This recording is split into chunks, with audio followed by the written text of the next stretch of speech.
So it's Wednesday. I'm gonna give you this little reminder thing here about the Declaration of Independence versus the Constitution.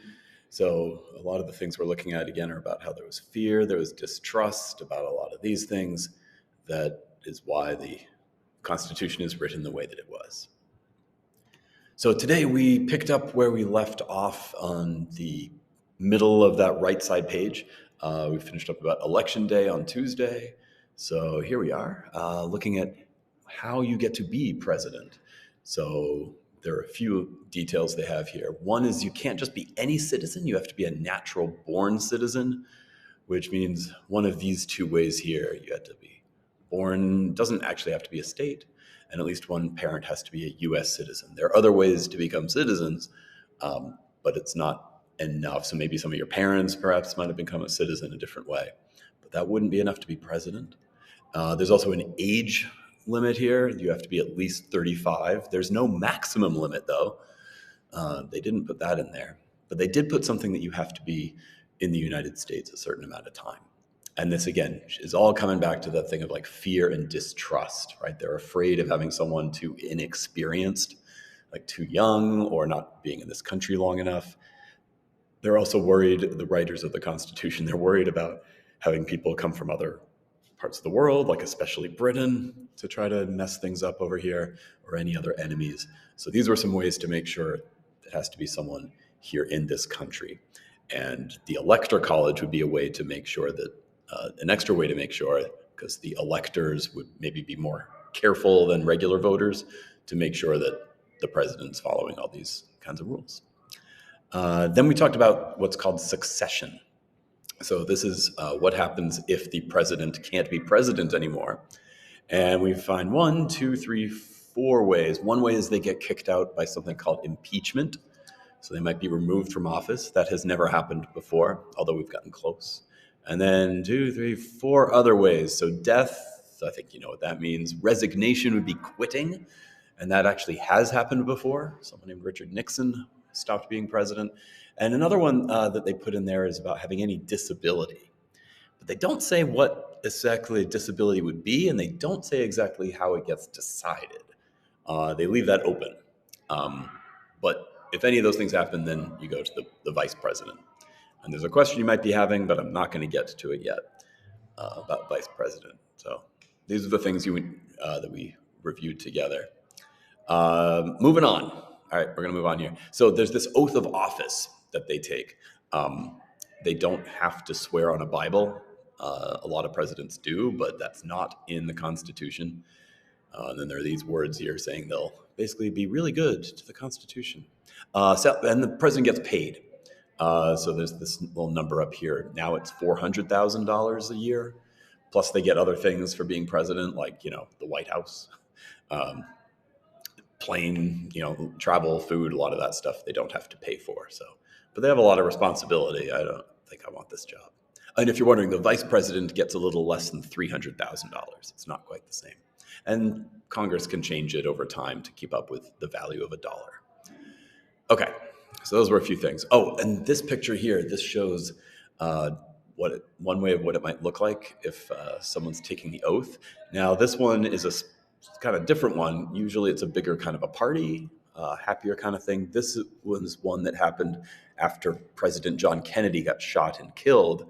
So if you notice here, they're actually doing it on an airplane because they have to do it as quickly as possible. There was like an hour or two when there was no official president between him dying from his gunshot wounds and this man becoming President Johnson. And that was in 1963.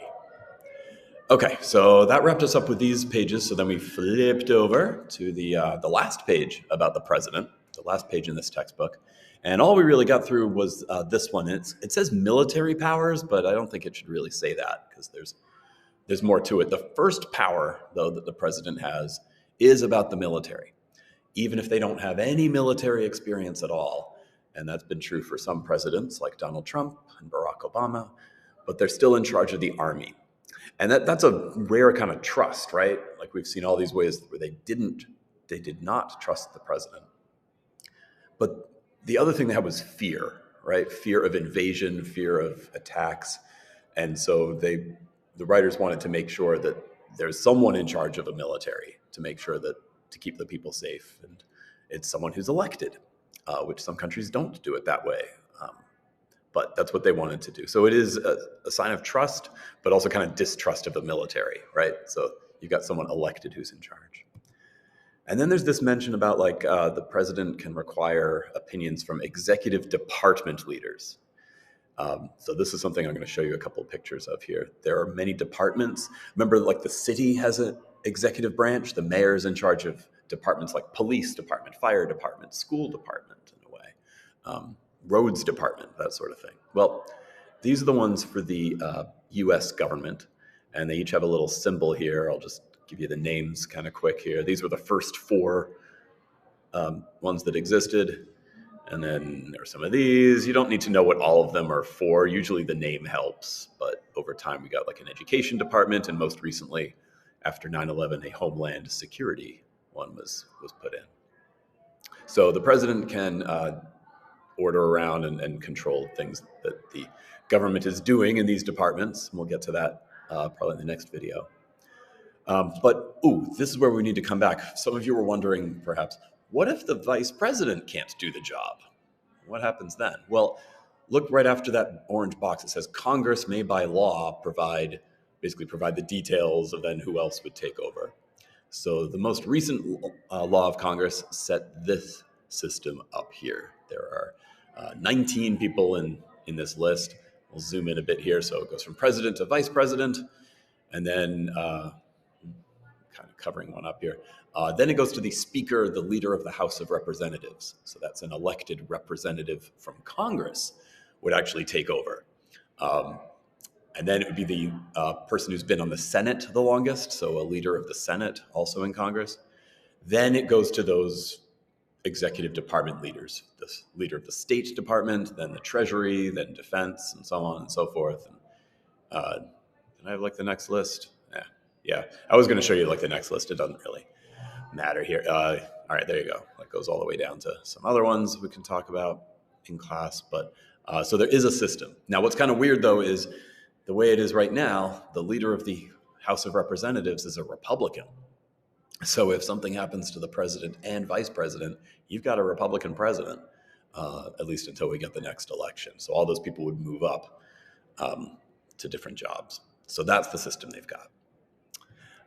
One last power of the president is they can do something called reprieves, which there's a definition there in the book. So a reprieve is to cancel a punishment. Basically means they can get any criminal out of prison only for a U.S. crime. So not like if they, do like murder in a state, that would be under state law.